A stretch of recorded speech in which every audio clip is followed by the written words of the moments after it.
Long after the thunder of war had rolled across creation, after Zeus had hurled his final bolt against the Titans and bound them in the black hollows of Tartarus, a silence spread across the world that was not peace, but exhaustion. The sky still smoked where lightning had scarred it, and the mountains groaned with the memory of battle. The gods ascended Olympus, believing the storm was behind them, believing order had at last prevailed. Yet beneath their gleaming thrones, the very ground held its breath. The soil, the stone, the molten heart of the earth, they remembered. Every chain that clanged in Tartarus was a pulse of agony through the body of the Earth Mother herself. Gaia had birthed the Titans, nursed them through eons of darkness, only to see her own bloodline subdued by her grandson. Her sons, Cronus, Iapetus, Hyperion, once radiant as dawn, now screamed in a pit without end. The Olympians called it justice. Gaia called it desecration. She felt their chains like veins of pain running through her body. Each echo of suffering below made her tremble above, as though her heart itself was cracking. The gods celebrated, crowning Zeus as the eternal ruler, the thunder-wielding sovereign of a new order. Yet even as they drank nectar and toasted the birth of an age, the air itself seemed restless, as if creation resisted the stillness. Mortals too sensed it. Winds no longer blew with gentleness. Roots whispered, and strange tremors rippled through fields long thought safe. What the gods mistook for peace was merely a pause between heartbeats.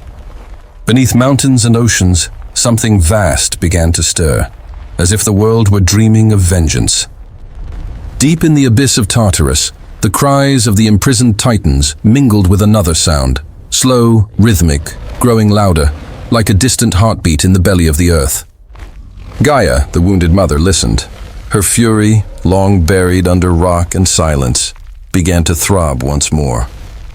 She looked upon Olympus, gleaming like a dagger thrust into her skin.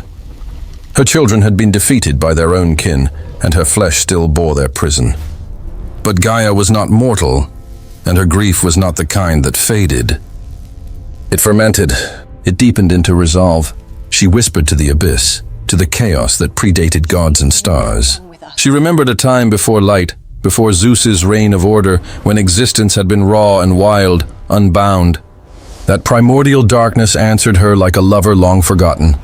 The tremor that followed was unlike any before. It was not the movement of fault or stone, it was intent. A pulse of will, alive and intelligent, spreading outward from the heart of the earth. The Olympians felt it even from their heights. Temples shuddered, seas recoiled from the shore, and thunder grumbled though no clouds formed. The gods exchanged uneasy glances but spoke no word. Perhaps it was nothing, they thought. Perhaps the wounds of war simply had not healed. But Gaia knew better. Her eyes, deep as caverns, opened once more. From her fury would come something new, something greater than the Titans, more terrible than any storm Zeus had ever commanded. If her grandchildren had forgotten that the earth herself could give and take life at will, then she would remind them. Far below, the darkness began to breathe. The crust of the world thickened with fire. Rivers of molten stone twisted into new veins, threading through the roots of mountains. The heart of the earth became a womb.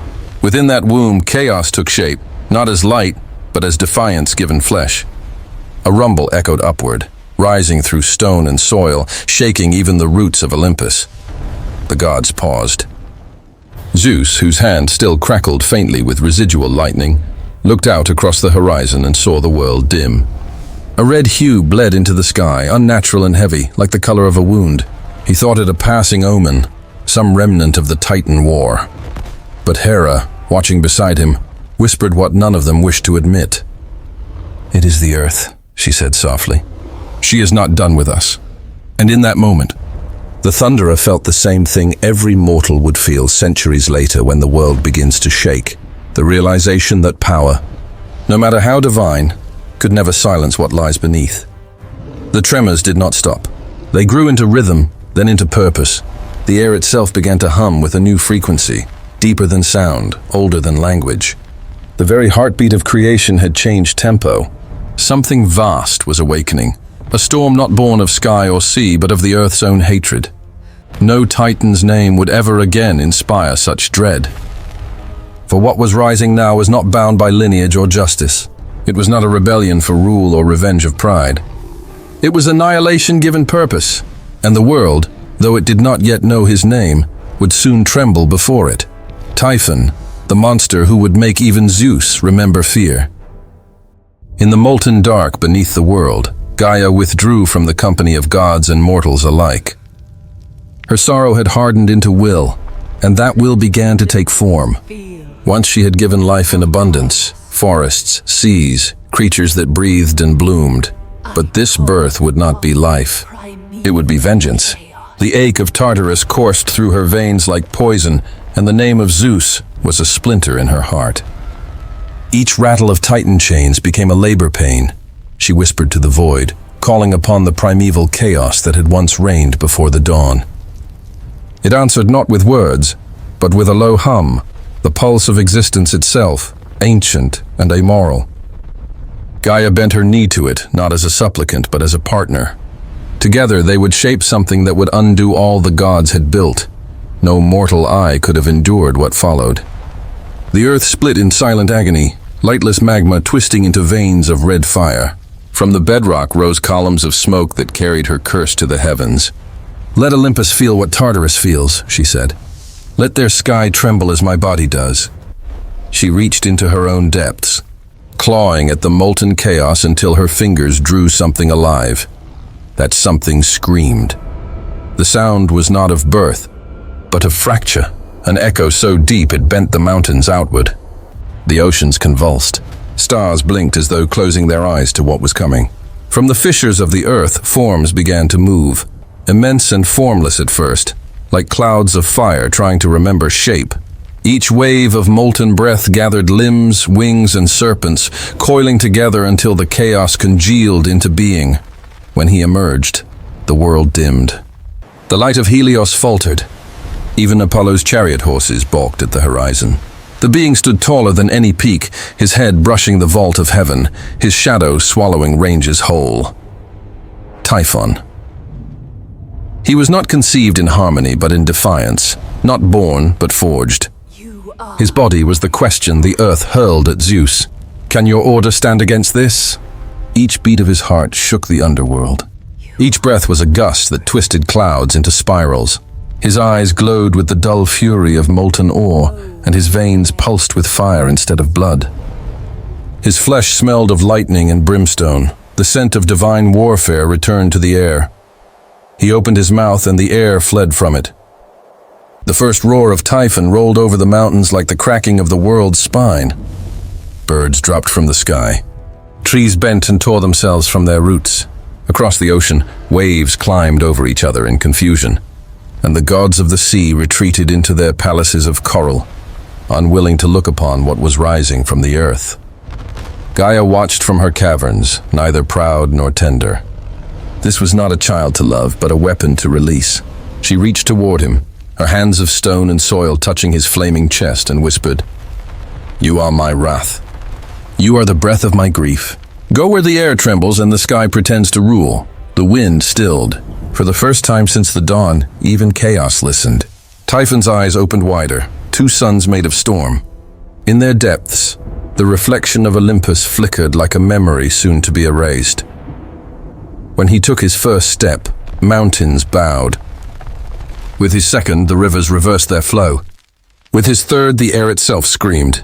And with that, the age of the Olympians began to waver, its perfection cracking like thin ice. From the summit of Olympus, the gods felt it, the pressure of something older, heavier than even their power could weigh against. Zeus rose from his throne, lightning stirring in his palm out of instinct rather than command. For the first time since his ascension, he felt the edge of unease. It was not fear of defeat. It was the deeper fear that the world itself might reject him. He looked down at the trembling lands, at the forests folding in on themselves, at the storms rising from ground instead of sky, and murmured, "What have we buried?" There was no answer, only the rumble of an approaching shape that dwarfed Olympus itself. Thus began the second heartbeat of creation, the one that pulsed not from heaven above, but from the womb of the earth below, a heartbeat named Typhon, born of the oldest pain and the newest defiance, and as his roar tore across the world, the gods realized something that even victory could not erase. When you strike the earth, it remembers. No myth, no poet, no vision of man has ever captured the full horror of what emerged from the depths that day.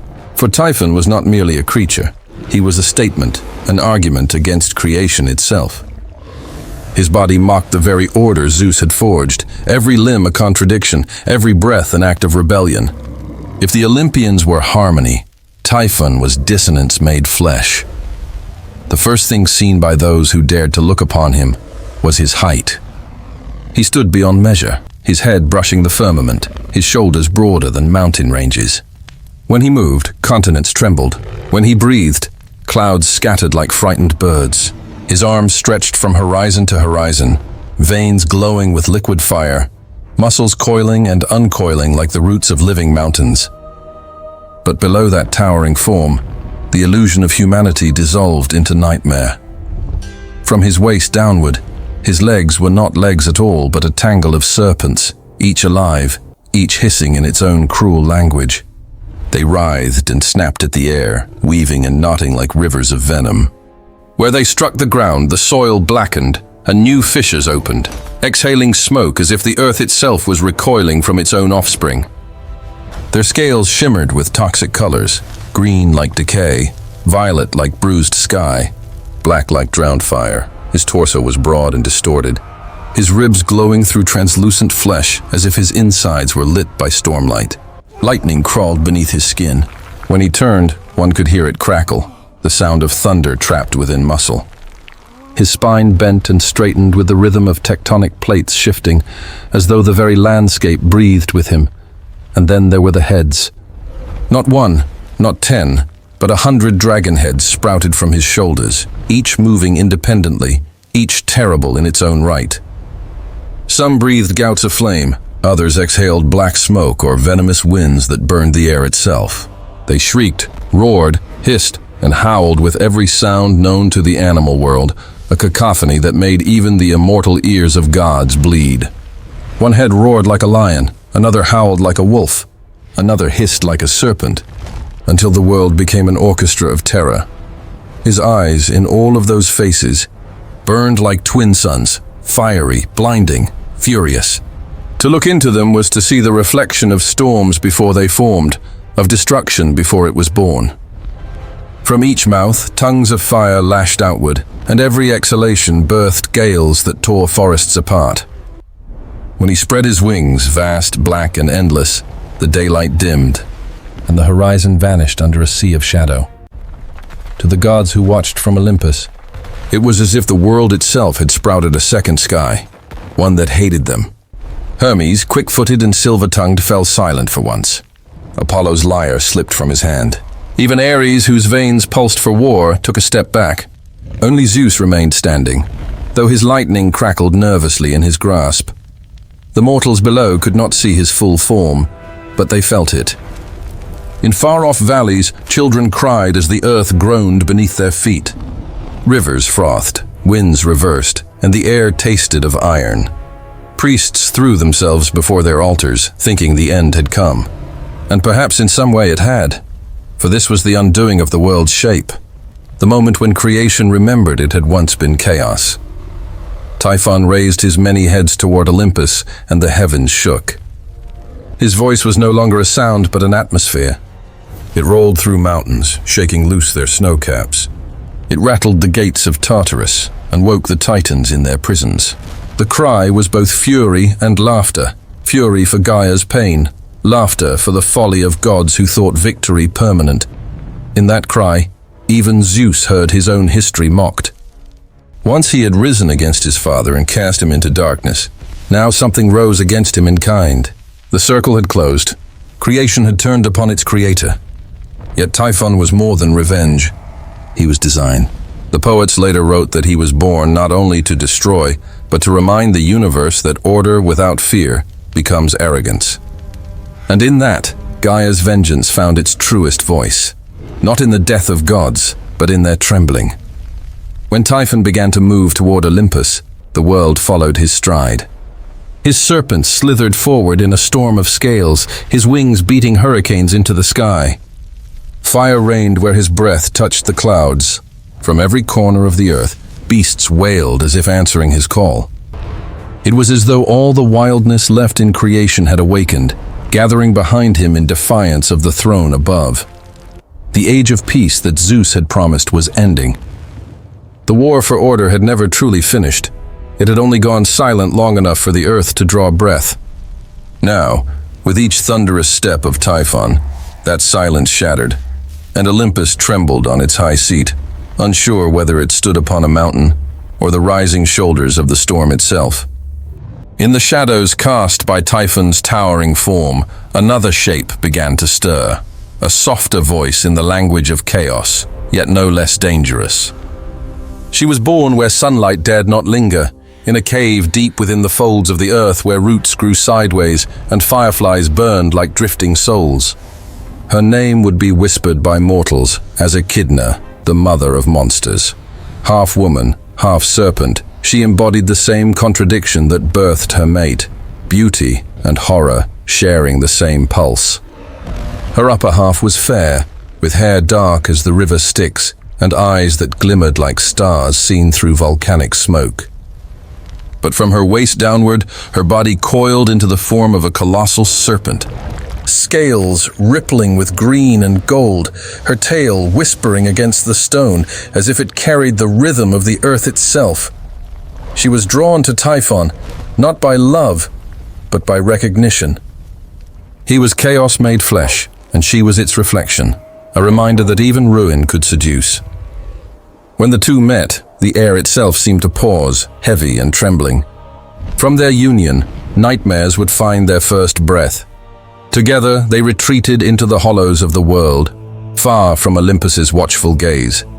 There, amid dripping stone and underground flame, they conceived a brood that would haunt every future generation of gods and men. Each child carried a fragment of Typhon's wrath and a mirror of Echidna's cunning. Born not of accident but of purpose, the first to emerge from the dark was Cerberus, the three-headed hound whose bark rattled the gates of death.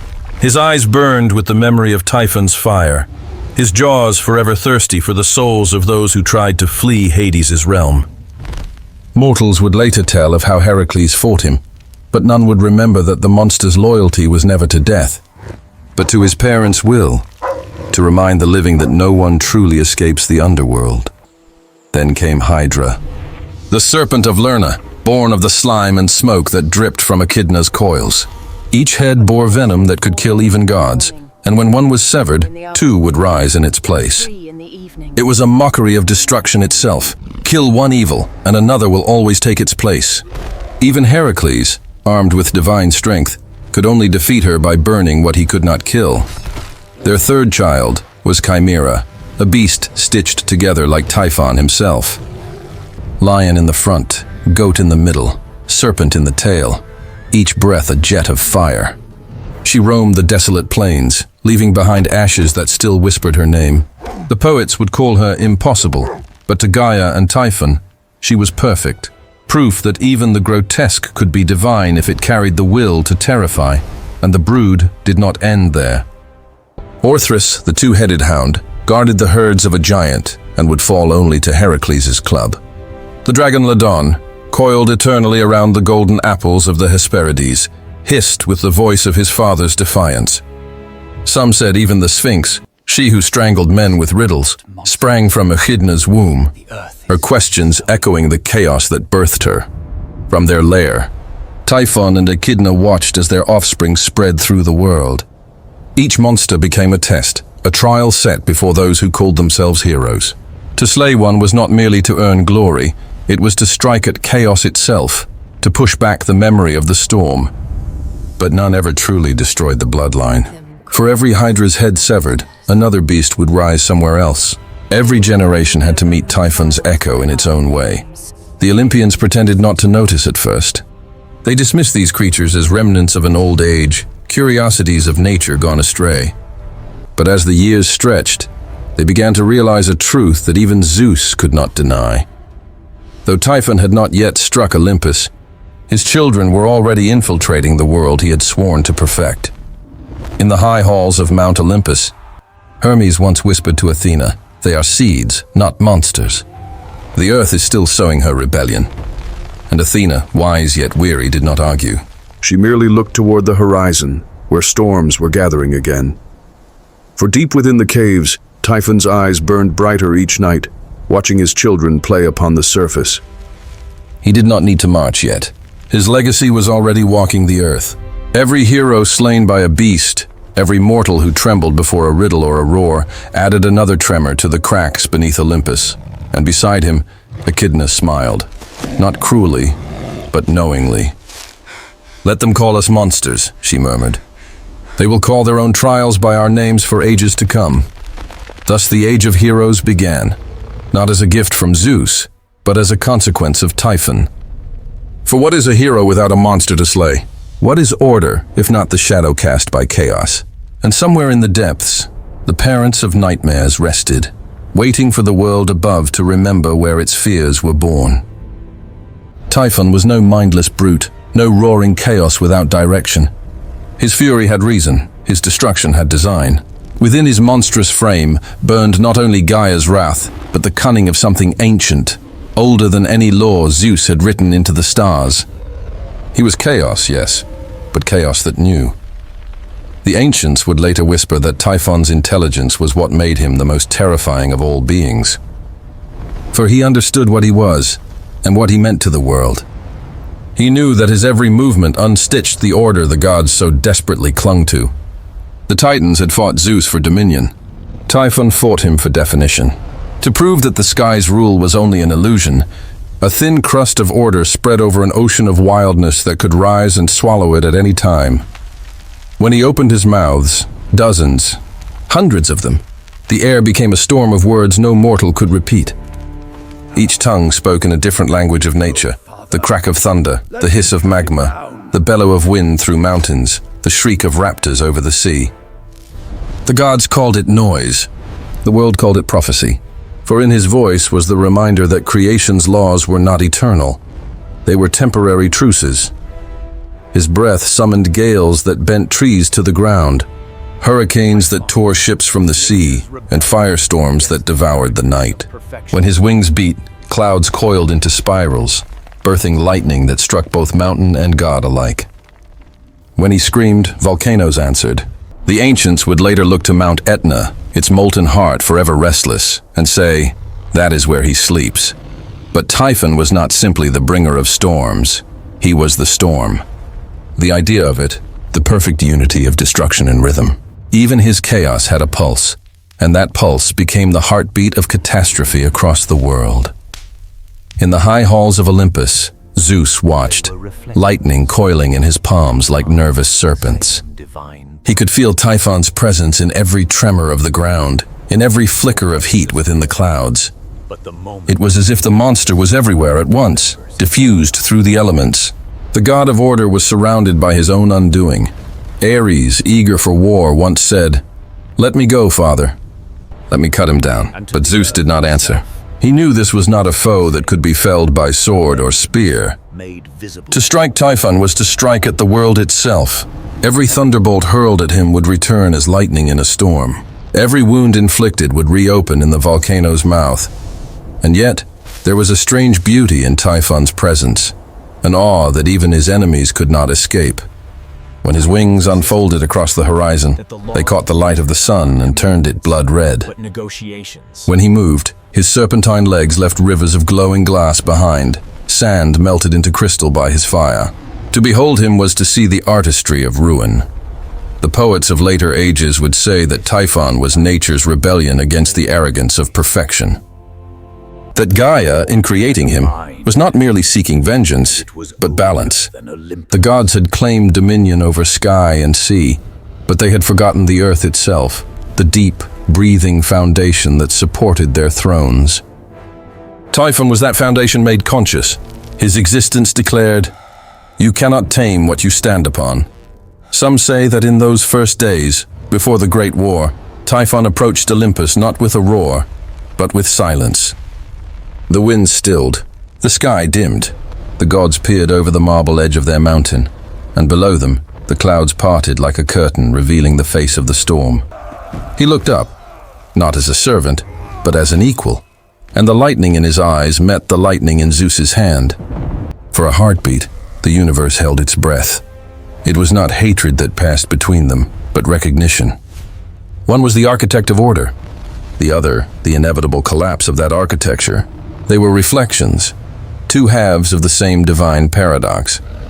For what is a storm but the moment when the sky remembers its chaos? When Typhon turned his gaze from Olympus, the world followed his mood. Winds shifted, oceans churned, the land cracked open in lines of glowing red. To the mortals below it was terror, to the gods it was warning, and to the earth herself it was exhale, her vengeance made visible. Even now, the myths say, his mind never rests. His dreams are our disasters. When he dreams of movement, the mountains quake. When he dreams of breath, the hurricanes rise. When he dreams of pain, volcanoes burn through their lids. And when he dreams of war, thunder rolls across the heavens, reminding Zeus that even kings rule only on borrowed calm. Typhon's existence was proof that the laws of nature are not commandments, but negotiations. The gods had written their order into the world, but the ink had never dried. Beneath that fragile script, Typhon waited, breathing, thinking, remembering. And as the first true storm began to crawl across the face of Greece, the gods finally understood. This was not rebellion. This was balance reclaiming its place. The storm had a mind, and it was older than Olympus. The sky split open like a wound. The wind screamed, and the world answered with fire. When Typhon finally rose against Olympus, it was not as an invader, but as a force of nature reclaiming its ground. The mountains buckled beneath his advance. Rivers boiled and turned to steam. The seas rolled back in terror, as though trying to flee their own shores. Zeus stood at the edge of Olympus, lightning clenched in his hand, his cloak snapping in the furious wind. Never before had he faced something he did not name. A god, a titan, a monster. But Typhon was none of these things. He was everything.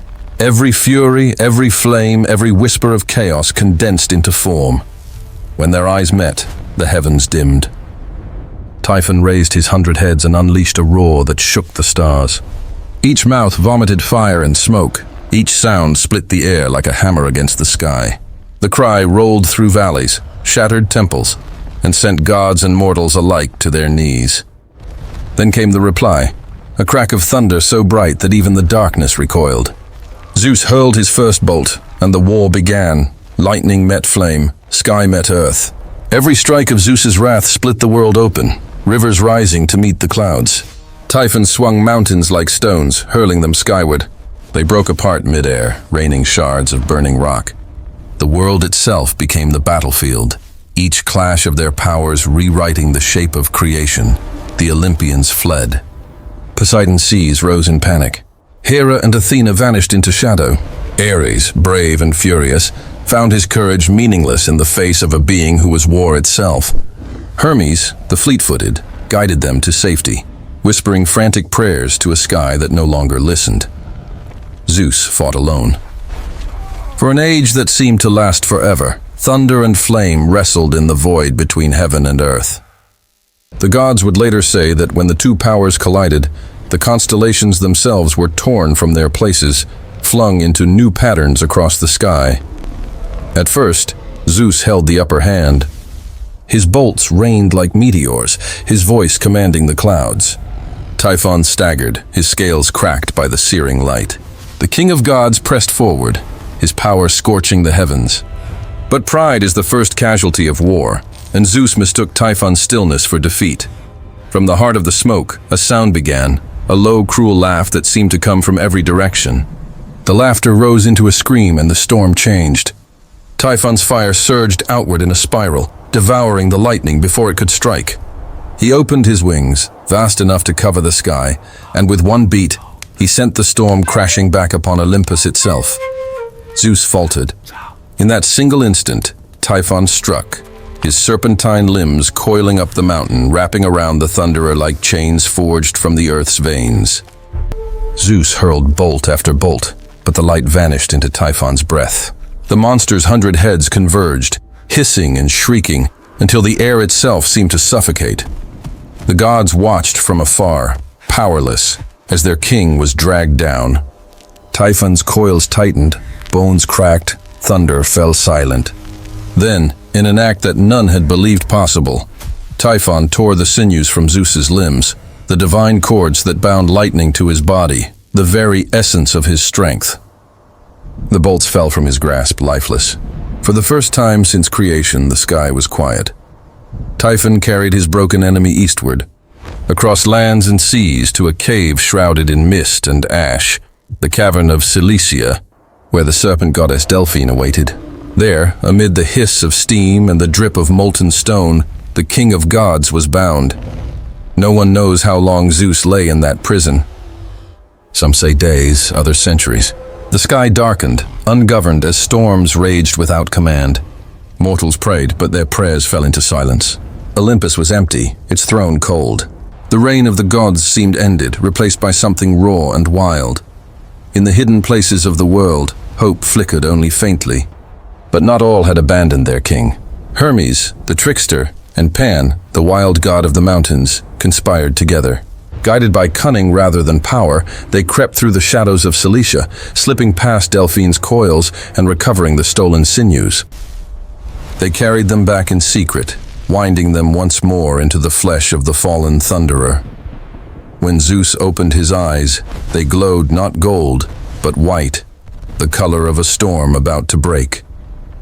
His body trembled as the lightning returned, crawling through his veins like remembered fury.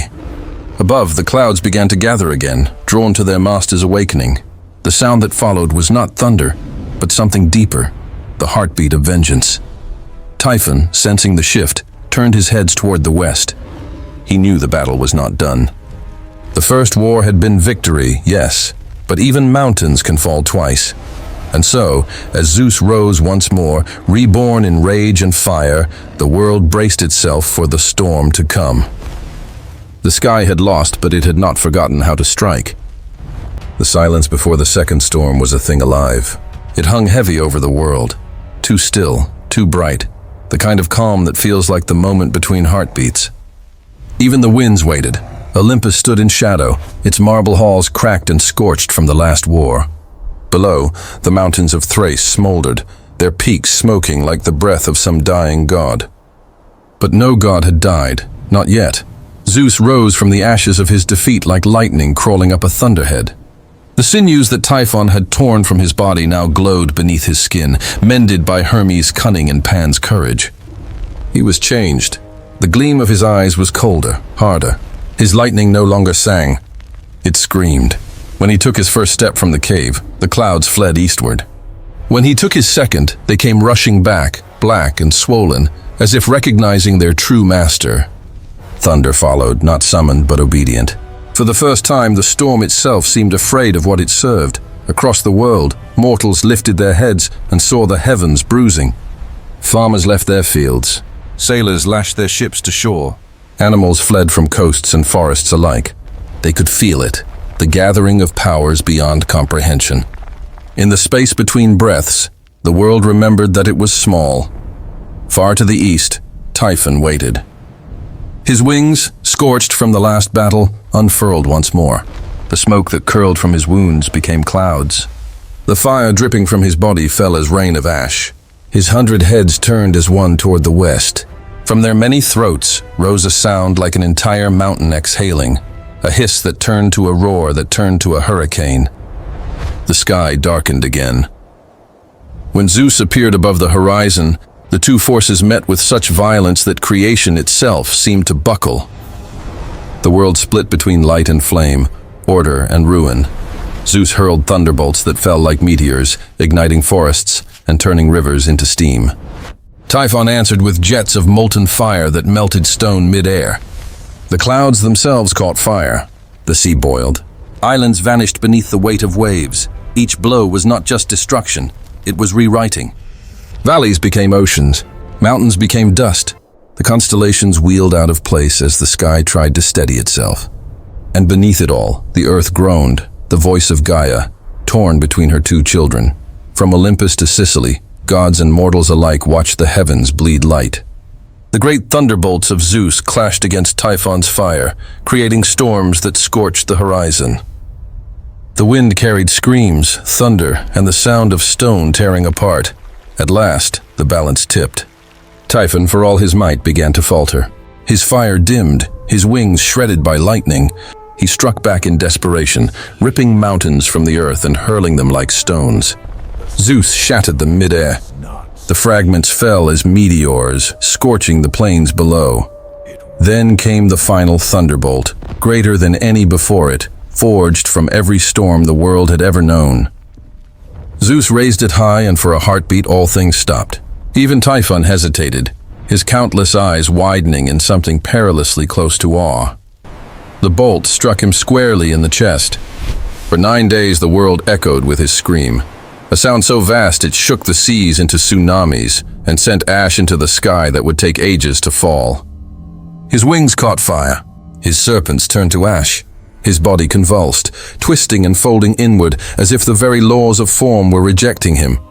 Zeus did not relent. He drove the wounded monster down, pressing him into the earth with thunder upon thunder, until the ground itself split and swallowed him. The world's crust folded over like the lid of a tomb, molten and red. Then, with a final strike, Zeus sealed it. A mountain rose where the blow had fallen, Mount Etna, its peak still bleeding smoke. The gods would call it victory. The mortals who later walked its slopes and felt the rumble beneath their feet would know better. Etna was not a grave, it was a prison. Beneath it, Typhon still breathed, each exhalation sending tremors through Sicily, each sigh birthing storms across the sea. Zeus stood above the ashes, his arm trembling where the sinews had been torn. The thunder had returned to him, but the memory of defeat lingered like a scar that would not fade. The other gods gathered behind him, cautious and silent. The war was over, but none dared speak of triumph. They looked to their king, to the clouds that still smoldered above, and to the mountain below that throbbed like a living wound. Some say Gaia wept then, not for Typhon's loss, but for the balance that had been broken once more. For every victory against chaos, the world grew colder, smaller, more distant from its own heartbeat. Zeus turned his gaze from the mountain and whispered, perhaps only to himself, "Let him sleep." But the earth murmured in reply, "Deep and low, the storm does not sleep. It waits," and so it did. Each quake, each eruption, each howl of wind across the Mediterranean was a reminder that the war had not truly ended. It had only changed shape, thunder above, fire below, and between them, the trembling world. Time passed, and silence slowly reclaimed the world. The fires dimmed, the seas calmed, and Olympus stood again, white and gleaming, as if war had never scarred it. Yet beneath that calm shimmered an unease too deep to fade.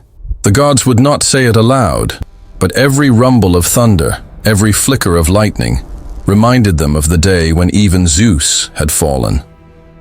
They had learned to call the storm by his name, Typhon, and in doing so, admitted that chaos had never been destroyed, only hidden.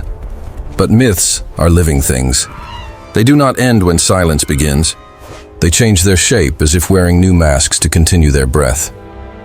And so the story of Typhon splintered and scattered, carried across centuries and lands, taking on new colors in every telling. In one tradition, it was said that when Typhon rose, the gods fled in terror, abandoning their golden thrones and crossing the sea to the fertile valleys of the Nile.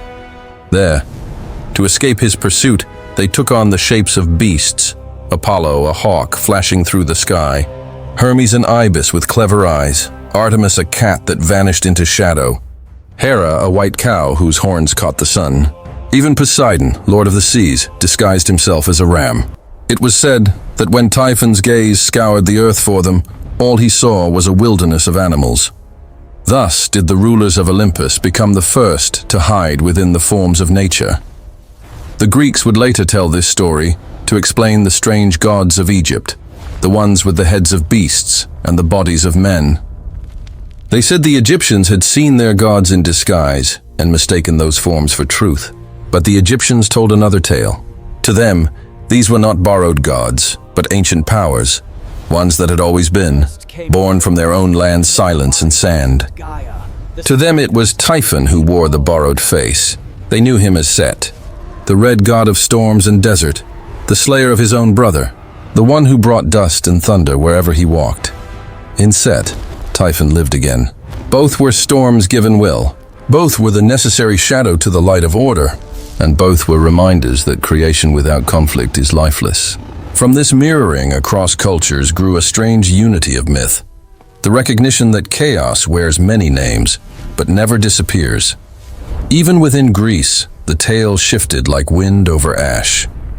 Hesiod spoke of Typhon as the last child of Gaia and Tartarus, born from vengeance after the Titan's fall. In his version, Zeus crushed the monster swiftly, sealing him beneath the earth before the gods could even tremble. But Apollodorus told a darker story, the one where Zeus failed, where the thunderer's power was torn from him and hidden in a cave, and where cunning, not strength, reclaimed the heavens. Others, like Nonnus, stretched the war into an epic that spanned the cosmos. The world reshaped again and again by their battle, as if every volcano and fault line still bore the scars of their duel.